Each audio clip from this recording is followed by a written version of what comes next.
The deaths of Hackman and his wife in their Santa Fe home were not as simple as initially reported.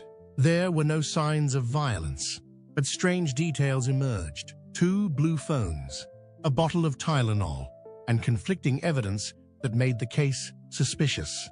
What happened? What is the truth behind the Oscar-winning actor's death? The answer may lie in his legacy, and new findings will shock you.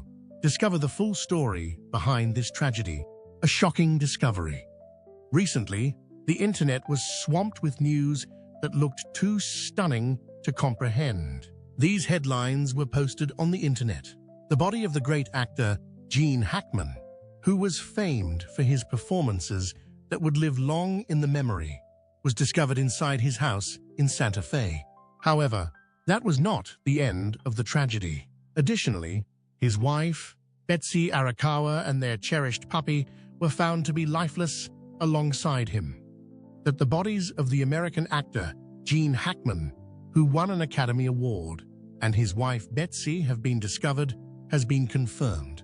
An alarming discovery was discovered on a peaceful afternoon when a maintenance worker visited the couple's estate to perform a normal check to ensure everything was in order. As soon as there was no response at the door, my level of anxiety started to increase. Although it was not out of the ordinary for Hackman and Arakawa to stay to themselves, things did not feel quite right. The worker made contact with the neighborhood security, who arrived shortly after to conduct an inspection inside. As they peered through a window, they witnessed something that caused their blood to run cold.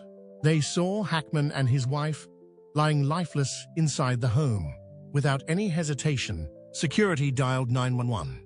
And within a few minutes, deputies from the Santa Fe County Sheriff's Office arrived at the location of the incident. When they entered the home, there was a profound hush that pervaded the atmosphere. No evidence of a break-in was found, including broken locks, smashed glass, or any other clues that may have indicated the presence of an intruder. Despite this, there was something wrong. The body of Betsy was the first thing that was found. There were indications that she had been in the area for some time when she was discovered next to a countertop in the restroom. A tiny puppy was found dead inside of a closet just a few feet away from where it was found. At first glance, there was nothing that seemed out of the ordinary. Gene was the next person to appear. The actor, who was 95 years old and had previously commanded the screen with his presence, was discovered close, exhibiting indications of degradation as well. When he slumped, a pair of sunglasses was lying next to him, and it appeared as though they had fallen out of his hand at that very moment. The authorities responded swiftly to conduct an assessment of the situation. Peculiarly, nothing in the home appeared to be disturbed. Everything stayed in its original position. Valued possessions were not damaged. The only thing that was present was an unsettling quiet that only served to enhance the mystery. There was no evidence of a struggle, no shattered things, and no unpleasant scenario. The state of the couple's dogs was maybe even more upsetting than the previous point. Although one of the dogs was discovered to be dead, the other 2 were still alive. While one of them was standing close to Betsy, the other was freely exploring the premises. What could have possibly transpired inside the house that would have resulted in these dogs being unharmed? Officials from the Santa Fe Fire Department and professionals from the New Mexico Gas Company were sent in to investigate the possibility of carbon monoxide poisoning or gas leaks to exclude the possibility of environmental factors. What are their findings? None of it.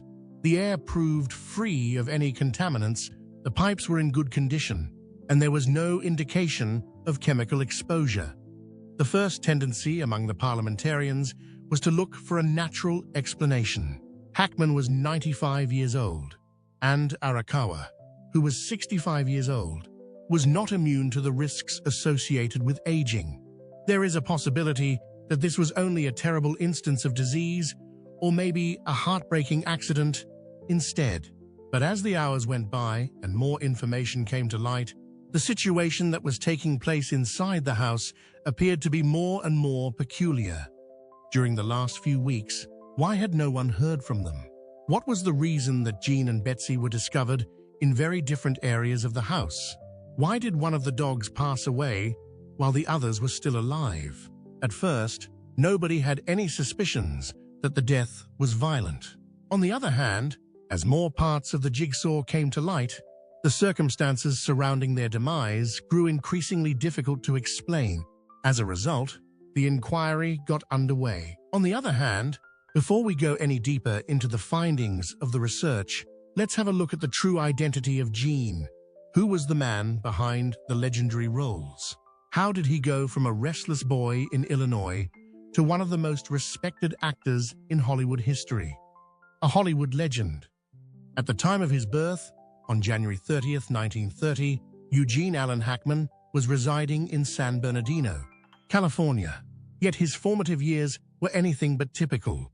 He moved his family around quite a bit, constantly looking for new chances, but never really settling down in one place. After a while, they arrived in Danville, Illinois, and it was there that young Jean was raised in a family that was formed by struggle. While his mother struggled to maintain order in the house, his father was employed at a neighboring newspaper where he was responsible for managing the printing press. But when Jean was just 13 years old, his parents split and his father left the family for good. This was a turning point in his life that was unsettling. Consider the experience of being a young adult and witnessing the man who was meant to serve as a model for you go away, never to be seen again. It is the type of encounter that has the potential to either damage a person or motivate them to demonstrate their value. Regarding Jean, the latter was the case. Even at a young age, he had the ambition to pursue a career in acting. When he was just 10 years old, he watched his very first movie, and he was enthralled by the action actors of the period, particularly James Cagney. On the other hand, who would have thought that a child who came from a dysfunctional family and was often traveling about could ever achieve success in the entertainment industry? By the time Jean was 16 years old, he had had enough of school and the limitations that came with living in a small town. He submitted his application to the United States Marine Corps while concealing the fact that he was younger than he was.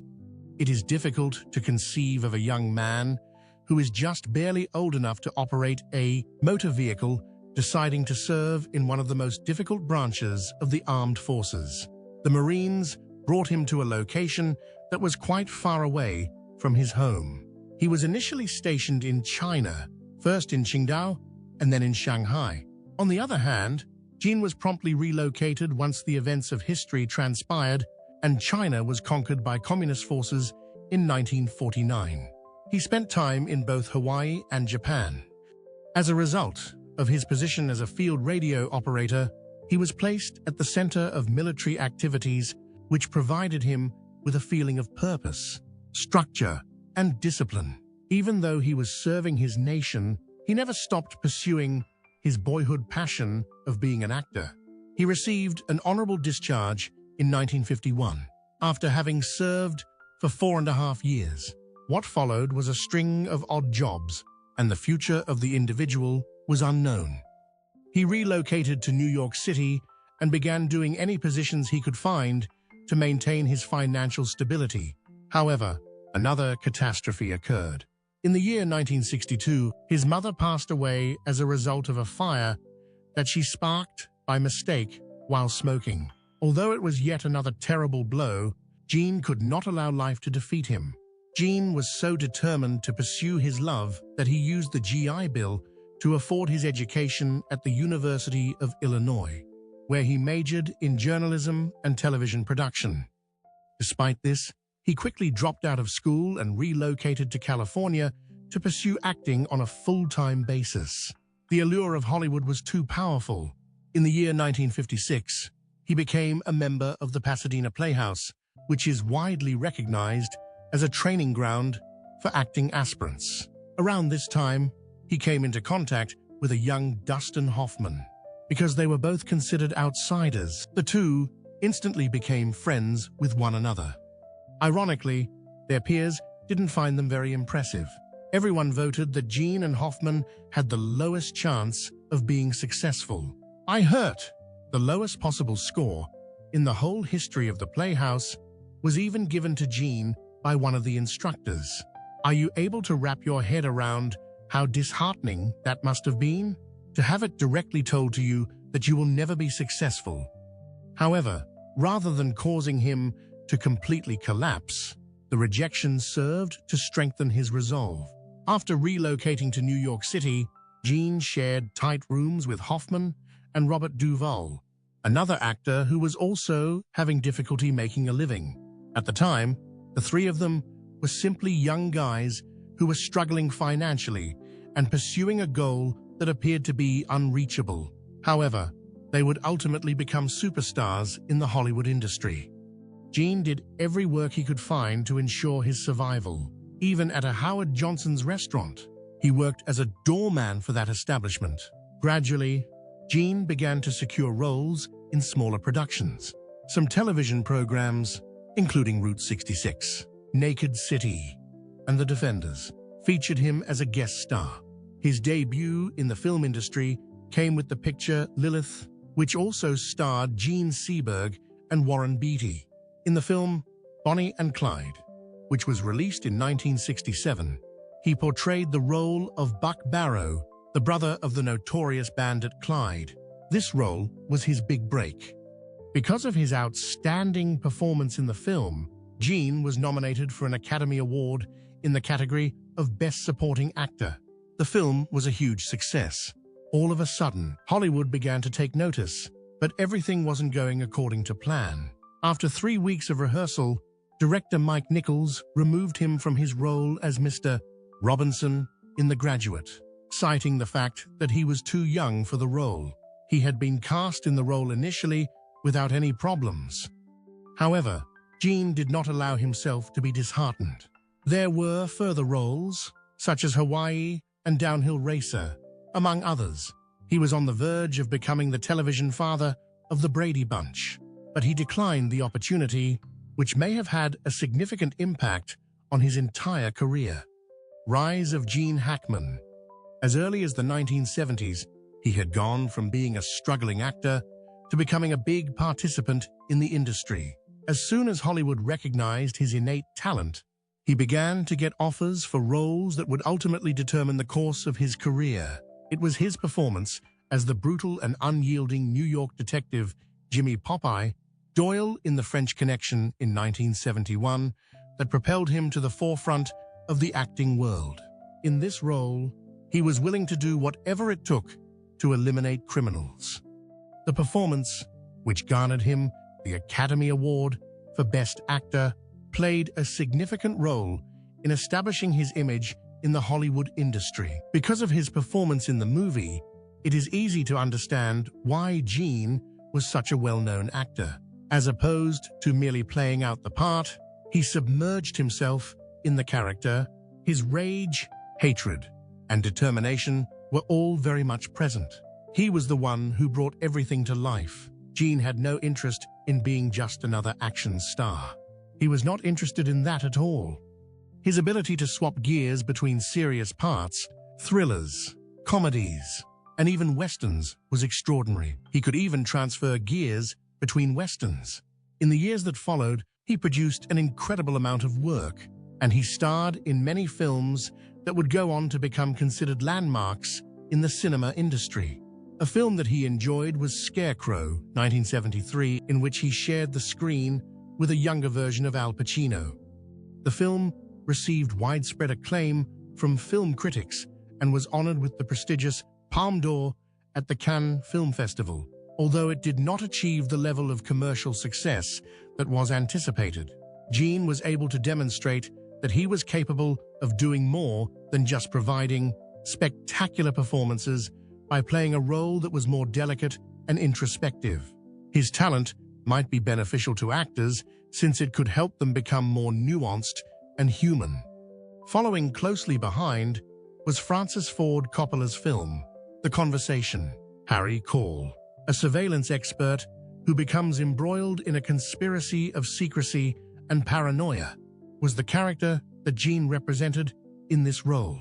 The photograph revealed a side of Jean that was reserved, silent, and distressed. It was imperceptible, yet it had a significant impact. When you view him in that aspect, you can feel the anguish and solitude that he is experiencing.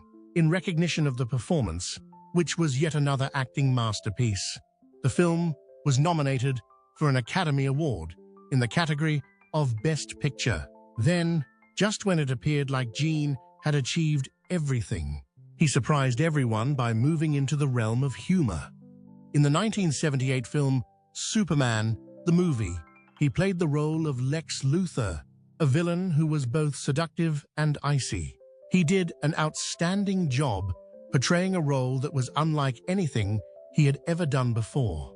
As the villain Luthor, he possessed the perfect combination of arrogance, intelligence, and a dark sense of humor, which enabled him to be both terrifying and amusing at the same time.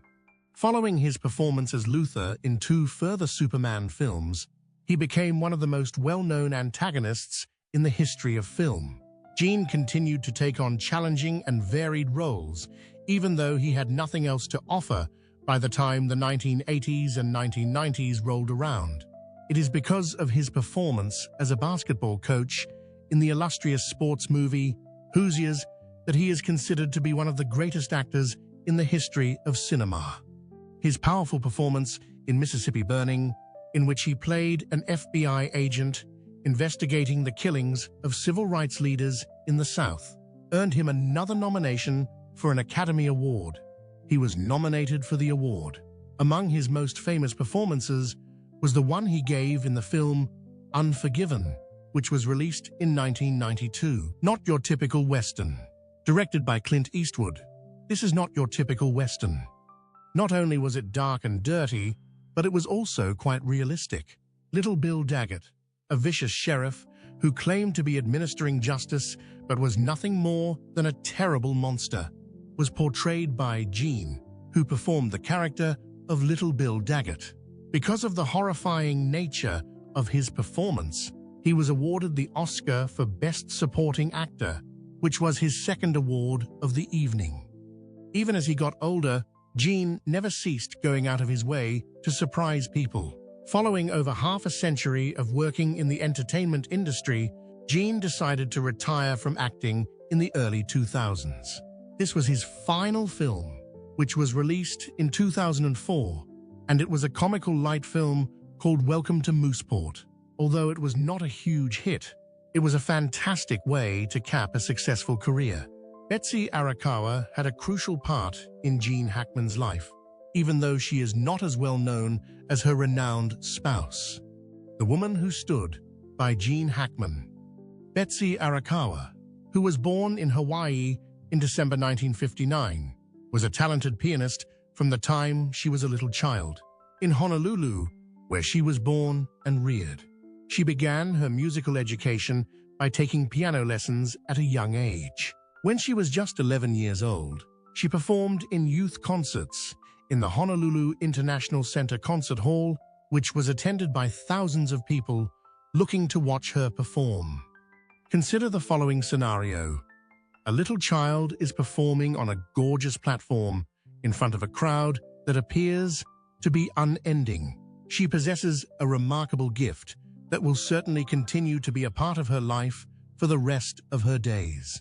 Her interests went much beyond classical music, although Betsy did attend the University of Southern California from 1981 to 1983 when she graduated from high school. An individual who knew her just as the wife of a Hollywood celebrity could be surprised by the things that she did, since she was a lady who was both adventurous and intriguing. In addition to her previous role as a production assistant on the popular game show Card Sharks, she has also shown her support for the Aztecs, a professional soccer team. In the middle of the 1980s, Betsy met Gene Hackman while she was working part-time at a gym in the state of California. As of that moment, Gene had already achieved a high level of notoriety. Because of his performance as the legendary Lex Luthor, his first Academy Award, and his position as a leading actor in high demand, he became a well-known figure in the public eye. But despite his accomplishments, he couldn't help but be drawn to Betsy for certain reasons. It's possible that it was her ability to keep her cool and have a healthy equilibrium in the face of his often hectic and demanding existence. No matter what caused it, the two quickly grew inseparable from one another. Finally, toward the end of the decade, they decided to leave the chaos of Los Angeles and make their home in Santa Fe, New Mexico. This decision was made after they had moved in together. Santa Fe, a city that was abundant in art, music, and the breathtaking nature of the Southwest, became their haven, where they were able to embrace the simple joys that life had to offer. Their spectacular estate, which had been featured in Architectural Digest in the year 1990, was a masterpiece in its own right. It was a hilltop property that included 12 acres and had a combination of southwestern architectural styles. The surrounding mountains in the vicinity were breathtaking. Hackman had a hectic playing career in major films during the 1990s and 2000s, but Betsy developed herself as an independent artist throughout the same period. At the well-known Santa Fe home decor and furnishing firm Pandora's, she was allowed to advance her career and was given the position of vice president. Her creative instincts, which she had always had an eye for, were given a new outlet with this work opportunity, allowing her to express them. They had been pals for their whole lives. They lived the kind of low-key, private existence that Hollywood dreamers aspire to have, and they were each other's rock during the cultural events that took place in Santa Fe. A little over 30 years ago, Betsy and Gene were in a relationship. The year 2004 marked Hackman's retirement from the acting industry, yet he and his wife continued to reside in Santa Fe, where they took pleasure in a peaceful retirement surrounded by friends, art, and music.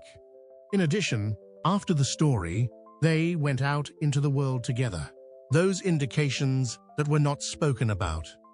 As we mentioned before, the first thing that the authorities did was carry out a test for carbon monoxide, and the results of that test came back negative. Still, they were unable to determine with absolute certainty that it was not. The complexity of detecting carbon monoxide poisoning was something that the authorities were well aware of. It is not always possible to foretell how it will present itself in examinations. The first findings may have been a little misleading. What would have happened if a stealthy intruder had sneaked into the home of Gene Hackman and Betsy Arakawa without anybody noticing it?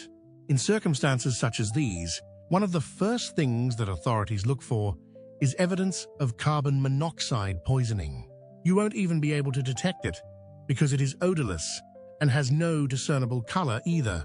During the process of it seeping into the air and replacing oxygen in the bloodstream, it gradually suffocates the people who are affected by it.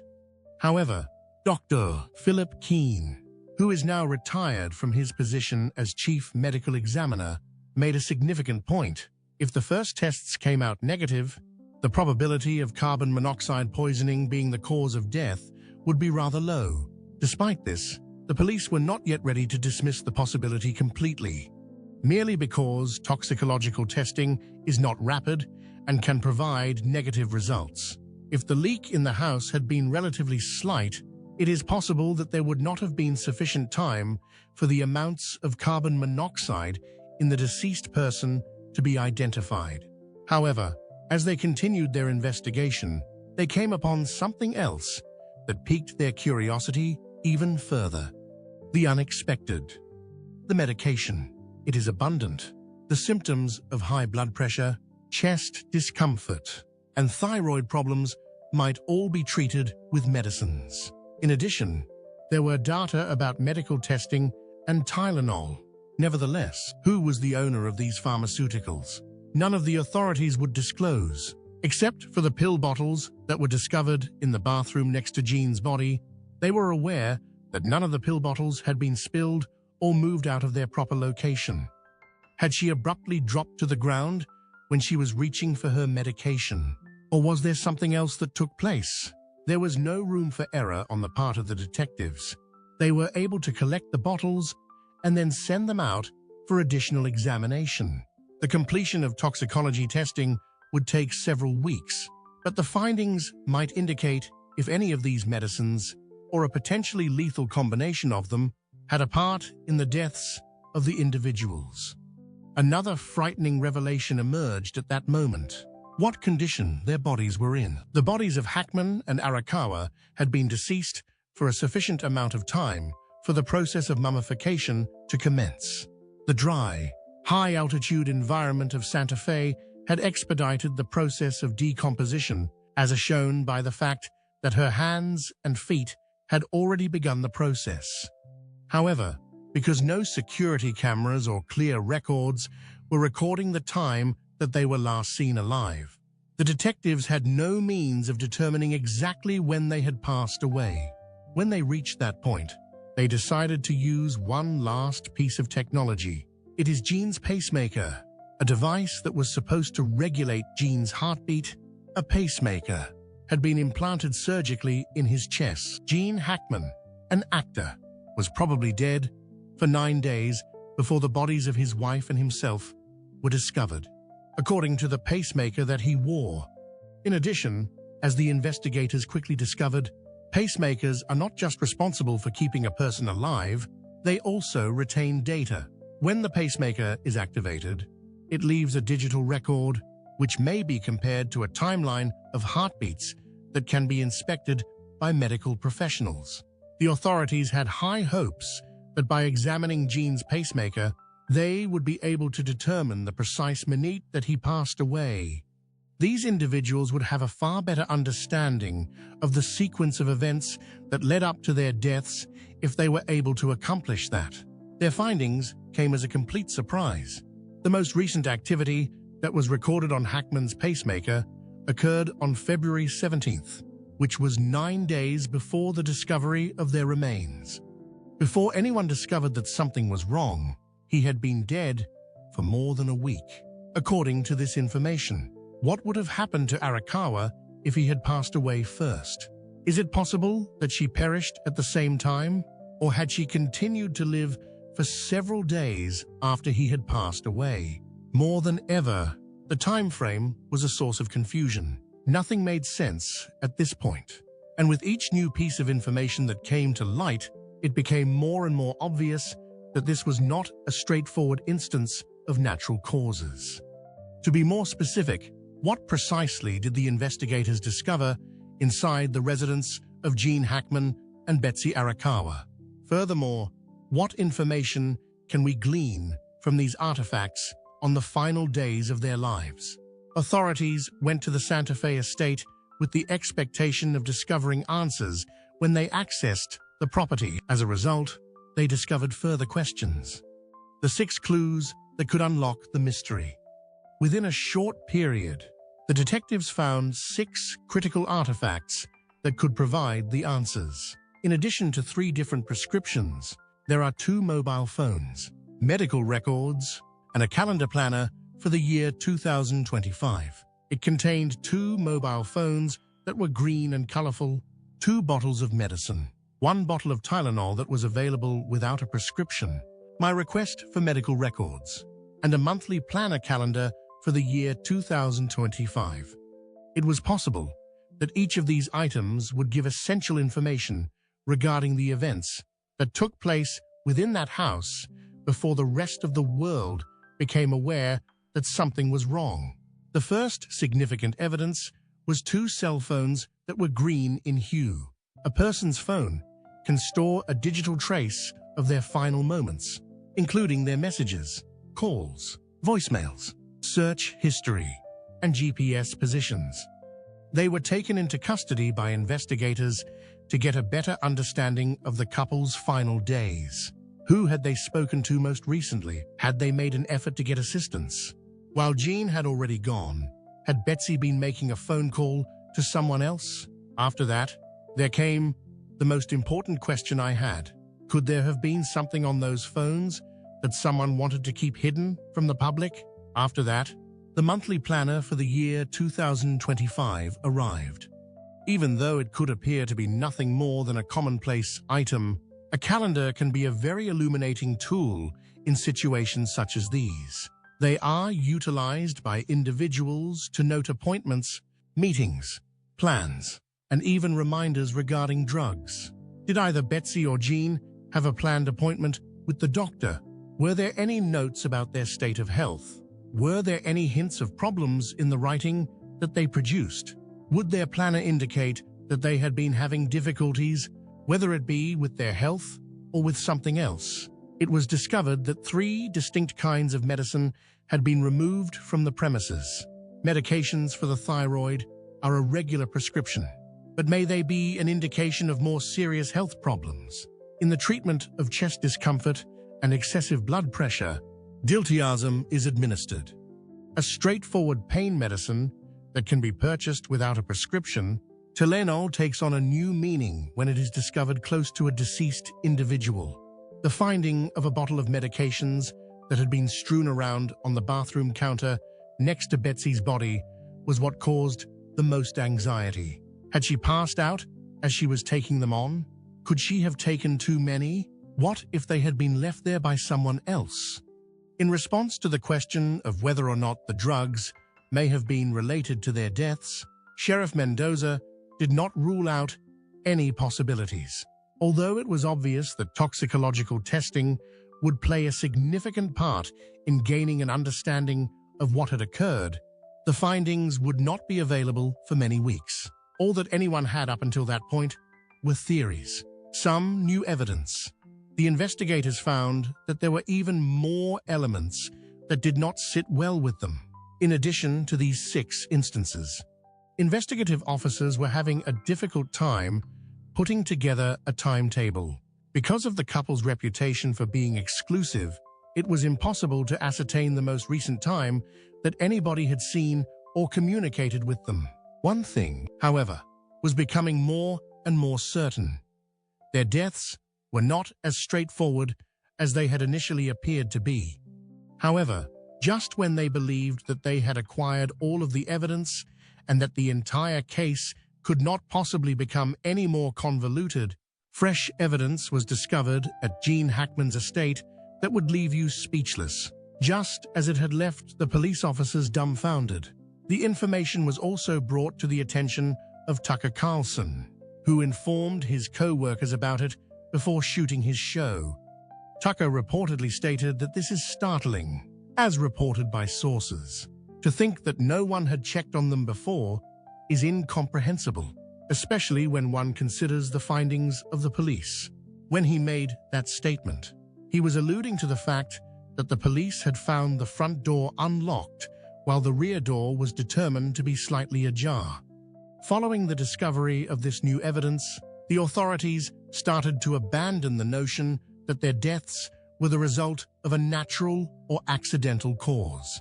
On the contrary, they started to think about the potential that a third person had been engaged in the incident. The mystery continued to grow. The answers were coming, and soon they would change everything. What do you think about the fact that the front door was unlocked while the back door was left ajar? Please share your thoughts in the comments section below. We would love to hear from you. And don't forget to like the video and subscribe to the channel for more interesting updates. Thank you, and see you in the next videos.